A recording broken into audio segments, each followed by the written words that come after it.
আমরা অনেকেই যারা যৌন রোগের বিশেষজ্ঞ আছি বা যারা হরমোন বিশেষজ্ঞ আছে বা যারা ইউরোলজিস্ট আছেন, তারা আসলে আমরা অনেক কালপ্রিট এজেন্ট অথবা ঘাতকের কথা বলে থাকি যেগুলো আমাদের সেক্সুয়াল হেলথকে নষ্ট করে, যৌন লাইফকে একেবারে ধ্বংস করে দেয়। যেমন তার মধ্যে বলি হচ্ছে অ্যালকোহল, তারপরে তার মধ্যে বলি হচ্ছে ধূমপান, তার মধ্যে বলি হচ্ছে প্রসেস ফুড, তারপরে ধরেন কার্বোহাইড্রেট, চিনি, সুগার, এগুলো অনেক ধরনের কথা বলি।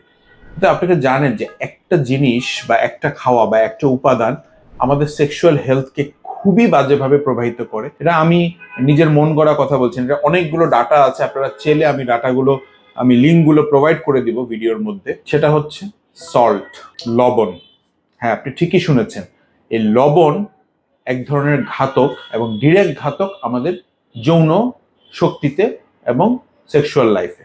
এবার একটু বুঝে দেখি কিভাবে, যে লবণ কিভাবে আবার আমাদের যৌন লাইফকে ক্ষতি করে। এরকম কথা তো আসলে কখনোই শুনিনি।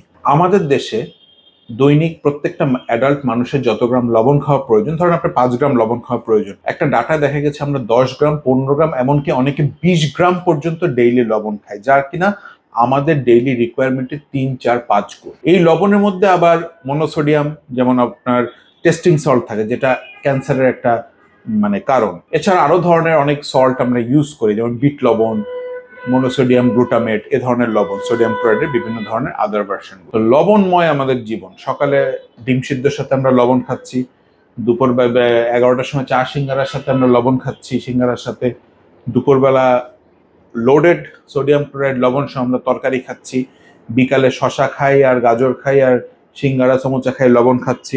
চিন্তা করে দেখেন একবার। আর রাতের বেলাও খাওয়ার সাথে লবণ খাচ্ছি। অনেককে আমি দেখেছি ফ্রুটস খাচ্ছে, একটা কমলা খাচ্ছে, একটা পেয়ারা খাচ্ছে, একটা আপেল খাচ্ছে, সেটার সাথে লবণ। লবণ আমাদের টেস্ট বার্ডের সাথে একেবারে ওতপ্রোতভাবে জড়িয়ে গেছে। লবণ কি করে একটু বুঝে দেখি।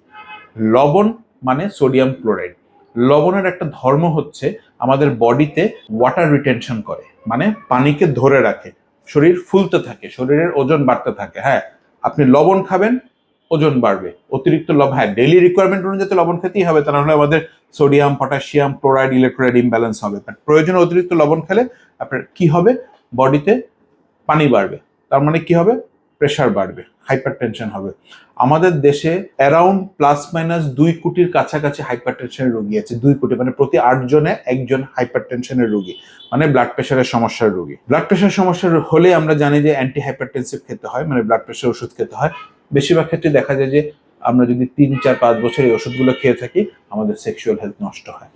আপনি রিলেশনটা চিন্তা করেন, আপনার যৌন জীবনের সমস্যা হচ্ছে, ইরেকটাইল ডিসফাংশন হচ্ছে, ইতিহাস ঘেটে, রিসার্চ ঘেটে, পেপারস ঘেটে আমরা দেখছি কি কারণ হচ্ছে লবণ। লবণ খাচ্ছি, শরীর ফুলছে, পানি ধরে রাখছি, প্রেশার বাড়ছে, এবং সে কারণে আমরা দীর্ঘদিন অ্যান্টি হাইপারটেনসিভ খাচ্ছি, যেমন captopril, ramipril, enalapril, calcium channel blocker, beta blocker, specially beta blocker, হ্যাঁ, বা এসি ইনহিবিটর। এগুলো যদি আপনি দীর্ঘদিন খেতে থাকেন, বা বিভিন্ন ধরনের ডায়াবেটিস যদি আপনি দীর্ঘদিন খেতে থাকেন, আপনি একসময় ইরেকটাইল ডিসফাংশনের রোগী হবেন।